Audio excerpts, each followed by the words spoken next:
Hello students, welcome to Sriji Public School online classes, and in today's video we shall cover the rules applicable in the absence of partnership deed in second chapter, that is forms of business organization in 11th class.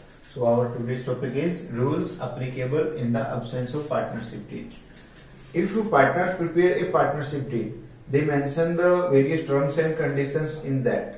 In that case, those terms and conditions will be applicable on the firm. But if partners don't prepare partnership deed, because preparation of partnership deed is not a compulsion, it's optional. Partners may prepare their own partnership deed, or they follow the rules in the absence of partnership deed. In case of oral conditions are there, then these rules are applicable. So let's discuss these rules. The very first rule is about profit sharing. If they have partnership deed, then a profit will be shared in the ratio mentioned in the deed.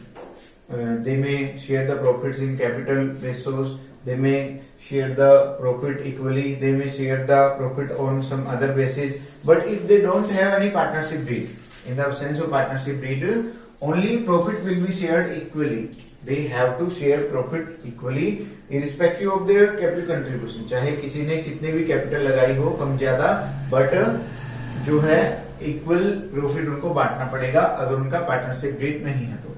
No interest will be given to partners on their capital.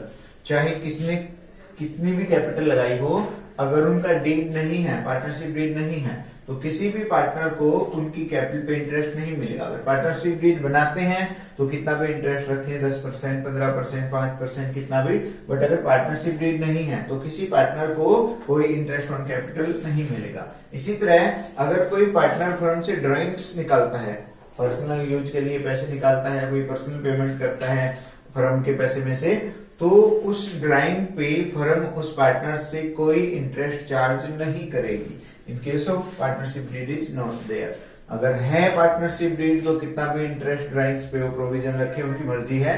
But अगर partnership deed नहीं है तो firm उनसे interest on drawing नहीं ले सकती, नहीं charge कर सकती. So interest on drawing will not be charged if partnership deed is not there. And the fourth condition is that if partner gives loan to firm, or we can say firm take loan from some partner, then on that loan partner get interest at the rate 6% per annum. So 6% per annum की rate से जो partner है उस loan पे जो उसने firm को दिया है इंटरेस्ट पा सकता है. पार्टनरशिप डीड है तो कितने भी परसेंट, 10%, 12, 15, कितने भी वो रेट मेंशन करे. बट अगर पार्टनरशिप डीड नहीं है तो in the absence of partnership deed only 6% interest partner में get in the absence of partnership deed on his loan. Next, new partner can be admitted with the consent of all partners.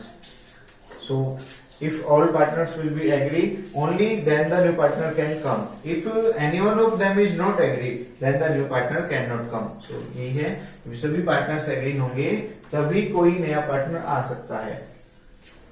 अगर deed है उनका तो कैसी भी condition वो करें. जैसे 3 पार्टनर हैं, वो बोल रहे हैं कि भाई 2 एग्री होंगे, एक मना करेगा तो पार्टनर को ले लेंगे, या 2 मना करेंगे कोई एक भी नए को लाना चाहेगा तो ले लेंगे. कैसे भी वो अपने टर्म्स डिसाइड कर लें उसमें. बट यहाँ पे अगर पार्टनरशिप डीड नहीं है तो जब तक पुराने वाले सारे के सारे एग्री नहीं होंगे, नया पार्टनर नहीं आ सकता फर्म में.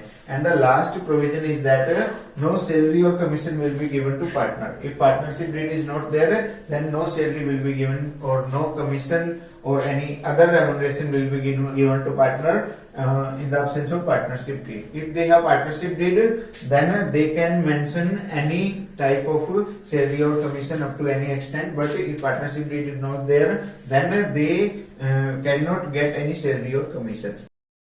Next topic is registration process of partnership firm. 3 steps in registration process are there.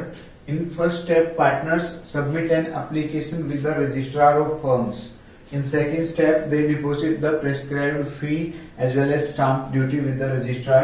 And in third and last step, registrar verifies their information supplied by in the application and vouchers and proof of fees we can say, and then issues a certificate to the partner. So let's discuss all the 3 steps one by one. Submission of application form. First of all, partners need to submit an application form with the registrar. In this application, the following details may be there: name of firm, principal place of firm, address we can say address of main जो branch है उसके address, and सब branch कोई है उसका address, तो उसमें लिखा होना चाहिए application form में. Name and addresses of partners, duration of partnership firm, कितने टाइम तक चलेगी उनकी partnership firm, and last point इसमें होना चाहिए डेट ऑफ कमेंसमेंट, किस दिन उनकी जो फर्म है वो शुरू हुई है. इनके अलावा और भी कोई नेसेसरी पॉइंट हो सकता है जो सबमिट वो कर सकते हैं या रजिस्ट्रार मांग सकता है कोई इन्फॉर्मेशन उनसे, तो उनको वो इन्फॉर्मेशन सप्लाई करनी पड़ती है. उसके बाद next step, second step, that is depositing registration fee. Registration fee as well as stamp fee is submitted by the partners with the registrar. That may be submitted online, that may be through some voucher, etc. After submitting application, partners deposit prescribed fee for registration. Stamp duty is also paid by partners. Stamp duty varies from state to state. State to state अलग अलग अपनी stamp duty होती है, तो वो partners को जो भी स्टेट में वो रजिस्ट्रेशन करा रहे हैं तो उनको स्टाम्प फी वहां पे डिपॉजिट करानी पड़ती है. तो दूसरे स्टेप की बात, थर्ड स्टेप है getting certificate of registration. After depositing fee, registrar verifies the information given by the partners, and if he satisfied with the given details, then he writes the name of firm in the register, that is with the registrar. He writes the name of that firm if he is satisfied in that register, and after that registrar issues a certificate of registration to the partners. This certificate is an evidence of existence of partner. तो तीसरे step में क्या है, registration certificate प्राप्त करना registrar से. Registrar फी deposit करने के बाद और एप्लीकेशन डिपॉजिट करने के बाद जो डिटेल्स उन्होंने दी है एप्लीकेशन में चेक करेगा, फीस वगैरह उनकी डिपॉजिट हुई है नहीं हुई है वो चीज चेक करेगा. जब वो सेटिस्फाई हो जाएगा तो फर्म का जो नाम है फर्म्स के रजिस्टर में लिख देगा और पार्टनर्स को एक रजिस्ट्रेशन सर्टिफिकेट इश्यू कर देगा. वो जो रजिस्ट्रेशन सर्टिफिकेट है जो उसमें डेट लिखी होती है उस दिन से फर्म एग्जिस्ट मानी जाती है, फर्म का एग्जिस्टेंस माना जाता है. उस दिन से फर्म की एग्जिस्टेंस का वो प्रूफ है. तो ये प्रोसेस है. पहले स्टेप में एप्लीकेशन जमा करवाई डिटेल्स के साथ, फर्म का नाम पता, पार्टनर्स के नाम पता, डेट ऑफ कमेंसमेंट वगैरह, फिर फीस जमा की उन्होंने, फिर रजिस्ट्रार ने इंफॉर्मेशन वेरीफाई की और उनको सर्टिफिकेट इश्यू कर दिया. So this is the process of registration of partnership firm. Next topic is explain the consequences of non registration of partnership firm. अगर कोई पार्टनरशिप फर्म अपना रजिस्ट्रेशन ना करवाए तो उस रजिस्ट्रेशन के क्या क्या नुकसान हैं, क्या क्या प्रभाव पड़ेंगे. As we know that registration of partnership firm is not a compulsion, it's optional. It depends upon the partners whether they get their firm registered or not. It is beneficial for them but not a compulsion. But the firm which don't get itself registered, then some losses are also there. These are consequences we can say. Partners cannot file case against firm. अगर registration नहीं हो रखा है firm का तो कोई भी partner firm के ऊपर केस नहीं डाल पाएगा, कोर्ट में केस नहीं कर पाएगा. Firm can not file case against any partner. अगर रजिस्ट्रेशन नहीं है तो फर्म भी किसी पार्टनर के खिलाफ केस नहीं कर पाएगी कोर्ट में.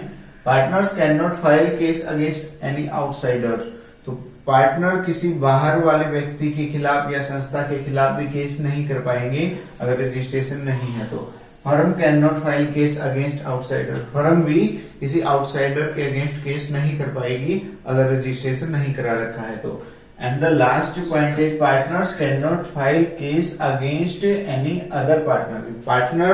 एक पार्टनर दूसरे पार्टनर पे भी केस नहीं कर पाएगा अगर रजिस्ट्रेशन नहीं है. तो ये कॉन्सिक्वेंसेज हैं, इफेक्ट्स हैं नॉन रजिस्ट्रेशन के. सो रजिस्ट्रेशन करवाना बेनिफिशियल है, कोई नुकसान नहीं है रजिस्ट्रेशन कराने में. इससे फायदे जरूर हो सकते हैं कराने के.